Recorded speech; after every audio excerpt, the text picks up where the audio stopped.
Morning guys, hope you're all well.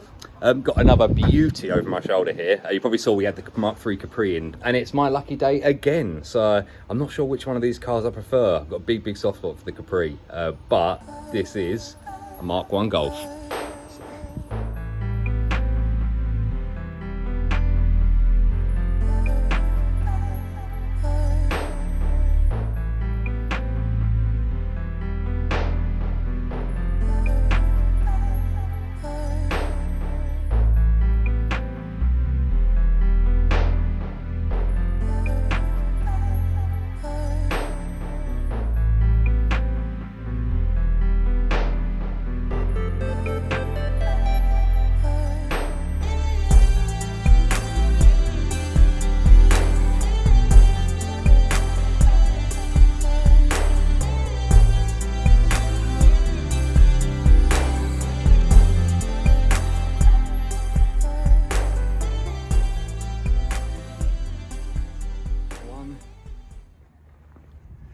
There she is.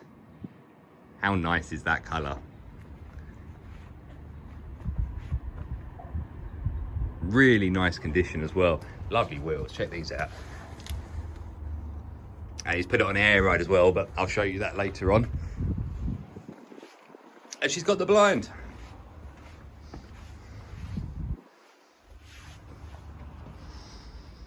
All looking good in here. As you can see, we've got no stereo up there, so that's one of the jobs for today. We're going to be going with a little under-seat sub-driver down the bottom there, and in the back here, because we're not going to be doing any cutting the door cards or anything. It's too fresh, this one, to be honest. It looks really nice and clean, so we're just going to be using the factory location on the left and on the right there, and we'll get some little Rockford Fosgate punch speakers in there. He supplied me a little Kenwood subwoofer to go underneath the chair, just to bring that side of it in. And we've got a Blaupunkt stereo going in the front to sort of keep it feeling original, although it's a modern one. It's still essentially a nice unit. It feels like the part. So I'll show you under the hood in a second. It looks really nice under there. But yeah, I'm a very lucky lad. Capris to Mk1 Golfs to what will be in next. Well, actually, there will be a very old car coming up. A nice original looking Golf. I guess one of the good things about this car, and the owner brought it up, because it isn't a GTI, it's never been ragsed, it's never been raced, it's never been abused. And to be honest, it's in really good condition. This is just dirt and stuff up here, but everything on it looks really nice. Can't even see that we've had air ride put in here, so that's very nicely done. Nice little K&N on top of the car up there. But yeah, look, it's just so cool.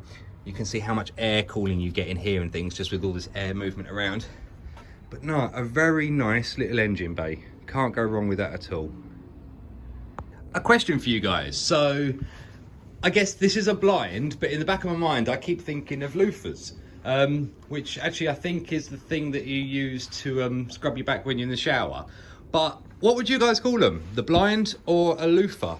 Or neither, just a load of Venetian blinds basically. So it is adjustable. You can essentially slide and adjust the angle of it, but it needs to have its rivets tightened or something, because to be honest, it's too loose, and by the time you pull it back there and shut the boot, it goes back anyway. So all good. But yeah, what would you call it, guys? As well, it's the cream. Thinking, right, well, it's the only thing cream in here, but the cream and the blue go so nice together, really complementing. This guy actually owns one of the Golf Owners Club on Instagram. I'll put a quick flash up of his posting that there. So if you ever want to see more of the car or the other stuff that he gets involved with, please follow that, check that out, and you'll see. You can see a nice air ride tank there, and obviously Golf Club, which isn't a golf club, but it's Golf Club, so you know what I mean. Anyway, that's enough waffle. So let's get on with work. Right, so up the back here, we're going to be fitting the Rockford P1462, which is a lovely little 4x6 coaxial speaker. Nice little speaker, nothing wrong with that at all. And obviously we're going to be going onto these. Now these are the original lugs. Now they don't line up exactly, sadly. That would probably just be too easy. I don't get that much luck, unfortunately, when it comes to this sort of stuff. But what we're going to do is just adapt these mounting positions to slide that back down. We'll do some work. I'll just do a little bit of filing on the corner of these little points here and here, and get them to line up nicely with those bits. And one of the other things I'll have to do, looking at it, is just take out that centre rib there, just so that when we get the speaker, as you can see already, I'll move my hand, as you can see already, we're already touching down there, so that's got to be changed. But that should be all of that. It's not going to be too hard to do this bit, and obviously we'll get the cable to start running it to the front. Right, well that was some fun and games, but we've got both those in there now. I don't know, you can probably see the Rockford Fosgate speaker down there, and obviously the same over on that side. Obviously it has got an air tank here, so I've just got to keep aware of that, but basically we'll bring the cables down and run them through and head them up to the front of the vehicle. All right, that's everything back in here, looking as it should do. And obviously the cable run, well, you can't see it, but it's down underneath this bit and runs through to the front. So that's that bit all sorted. Right, let's get the underseat sub underneath the chair and start getting the cable sorted for that. And then afterwards we can work our way through to the head unit, which you can see somewhere up there. And then we'll wire that up from scratch. So slowly getting there, but going good. And that's the sub that I just referred to about going underneath the chair. See, a nice little discreet Kenwood unit. It's almost like a glorified 6x9, but just produced specifically for bass notes. Nice and shallow, so essentially that'll fit under there. And obviously we've got a little controller there that you can control the level of it and the gain control and things on that side of it. And to be honest, in a small car like this, you won't need a lot of bass. It will fill the cabin out, and obviously we're just having rear speakers as well. So it is going to be a very rear focused sound system, but it will still sound much better than what it does now, which is absolutely diddly squat. Alright, and as you can see, we've got a little Kenwood device down there just underneath the passenger chair. So that's all fit nice and snug, and then the mat would go through. I think he talked about maybe cutting the mat short so it still fits in rather than sitting up on top of it, but that's for him to sort out. That's all nice, and we've velcroed that down, so obviously we don't want to drill through the floor because it's a very wet zone down there and it will just basically cause his floor pan to rust.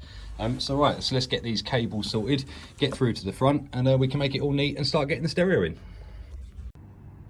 Just going to show you another little trick. Obviously I do like giving them away essentially. So if you're ever going to do a cloth wrap on this, one of the things you'll notice is that it may not stay at the end very well.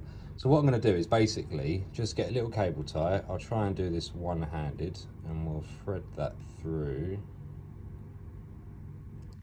there. That's got to be worth a like in the video, just to see me do a one-handed cable tie. But basically put this on and get this nice and tight, and try and get it to overlap some of the cloth tape, and then obviously pull it tight. Now you may obviously get a tiny little bulge in that bit there, but once we cut that bit down and then continue with the cloth wrap, now we've actually got sort of like a mechanical fixing that's going to pinch that all together, and that will just stop that. As I'm pulling this back this way, it will just stop it moving off of the cables. So right, another little freebie for you. So let me get this loomed up and we'll get it in the vehicle. A little bit of close-up cable run for you guys, because I know how much you love that stuff. Right, another section done. So we just got the ISO plug wired up there, ready to obviously power up the stereo.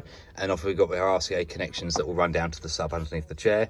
So I'll show you in a sec now with the Blaupunkt in there. And you'll see what I mean by it looking a very sort of old school looking system. It'll look good in here, to be fair. So, right, let's get that in. I won't power it up just yet, but I'll just show you what it looks like when it's in position. And you can see exactly what I mean. That looks like it's, well, it looks not from the day that this was built, but it does look very old school. So nice and state looking one of that. Right, I've got to do a bit more wiring work and we get it powered up.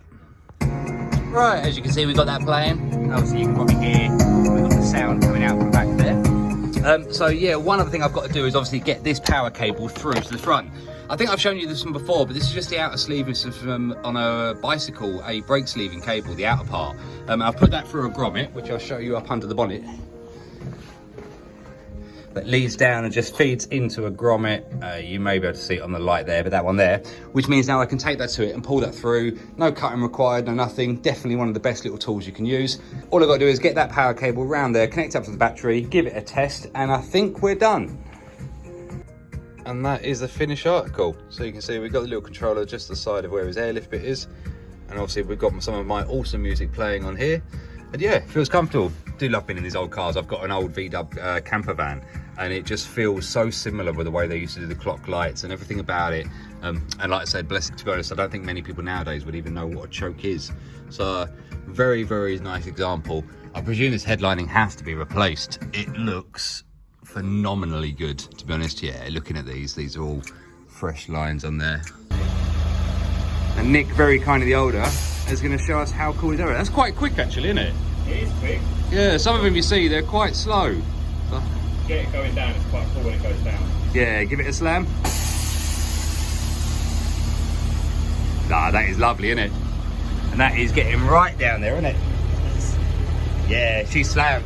So yeah, it all went to plan, guys. Hope you liked it. Really cool car, to be honest. Love these old ones and that. You can't get enough of them, to be fair. The modern stuff's got no soul. So yeah, some really cool videos coming up, guys, soon. And also thank you very much for the comments that you've put about the van, about what spoiler and things like that. Love to see the love on that side of it. So as always, and I think we've reached 400 subscribers now. So 400, guys, we keep growing. I'm loving this, to be fair. I don't know what the end game of this is. I'm not trying to be a YouTuber. I'm not doing it for that. I'm showing you what I do in these very cool little cars that I get to play about with. So yeah, again, as always, guys, it's only down to you that I'm really doing this. I see people like it. If I had no views, honestly, I just get on with my work and carry on as normal. So thank you so much for that side of it, and I'll catch you on the next one.